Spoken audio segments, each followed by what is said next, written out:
Once again, welcome to Armstrong Computers channel. In today's segments, we are going to focus on how to calculate for selling price using the markup, and also gross profits, and also the net profit and loss. So how do we do that? Now, without wasting much time, let's go ahead by looking at how to then calculate for the selling price. One bite at a time, every click and keystroke gets a climb. At Armstrong, we build dreams.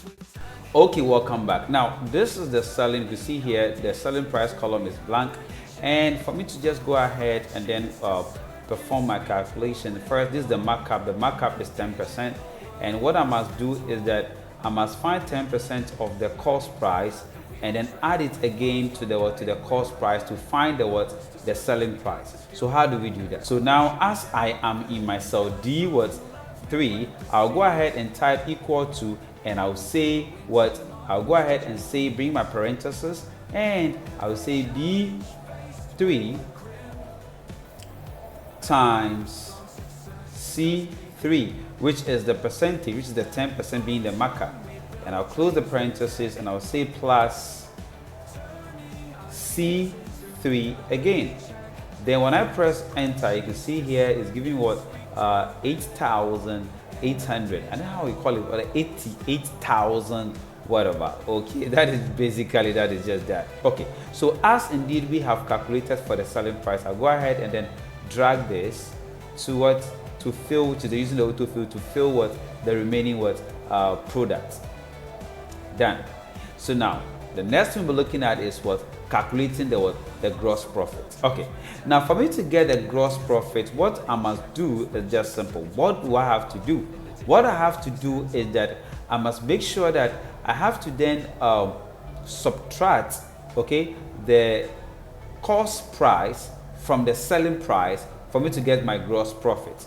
And how do we do that? To do that, as indeed I am in cell E3, I'll go ahead and type equal to, then I'll say D3 minus B3. Then I'll press enter, and you can see here my result has displayed, but what the multiple hash sign stamp means that the data is more than the cell. Okay, so I'll go ahead and double click on the grid line that is intersection of E and F, and double click on it, and then my cell will be adjusted. Okay, taking that from the way, I'll go ahead and then drag that using the autofill to drag it so that I can get the gross profit for the remaining products. Done. And I'll double click to adjust again so that all the values will display. Okay, now we understood how to then get the gross profit. Let's get to another segment. Okay, welcome to the question time segment. And the question time, question time is question time, and by Armstrong Computers, and it's just simple. What I'd like you to do is just simple. If you know the question, if you know the answer to the question, just comment it in the comment section. Okay, so the question here is, okay, so the question says that, what is markup in spreadsheet? What is markup in spreadsheet? That's the question, and we have 15 seconds to answer this.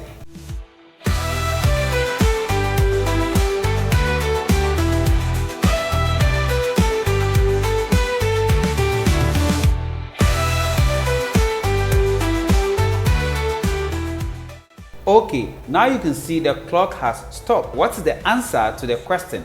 So as I just said, it's just 15 seconds, so the clock just stopped. So let's look at the answer to the question. Markup in spreadsheet is the amount added to a cost of a product or a service to determine its selling price. There's some giveaway I'll be giving you. It can be a system or POS system that I'll just give you for free. Try and just comment the answer in the comment section. The first 10 people that will do that, I'm going to give you a system for free, and I'm going to also guide you as to how you should install it. Without wasting much time, let's continue with the lesson. Okay, welcome back. Now, as you can see here, now we've now calculated for the gross profit. So we'll go ahead and then calculate for the net profits and losses. Now, for us to calculate for the net profit and losses, what we must do is that we must subtract the storage expenses from the gross profit for us to get the net profits and losses. To do that, as I am in cell G3, I'll go ahead and type equal to, which is going to be gross, okay, which is cell E3 being my gross, minus my F3 being my storage expenses. Go ahead and press enter, and voila. So what I'll do is that I'll select this and use my autofill, drag it to automatically display the result. Now you can see, as I just said, the multiple hash signs simply mean that the data is more than the cell. So I'll double click on the grade line intersection between the G and the H to adjust my column. Done, everything displaying. Now, in addition to it, again, we are being asked to format, the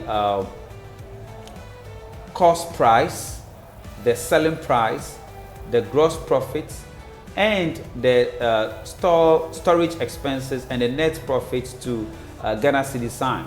Now, to do this, what I'd like you to do is that just highlight from cell B3 down to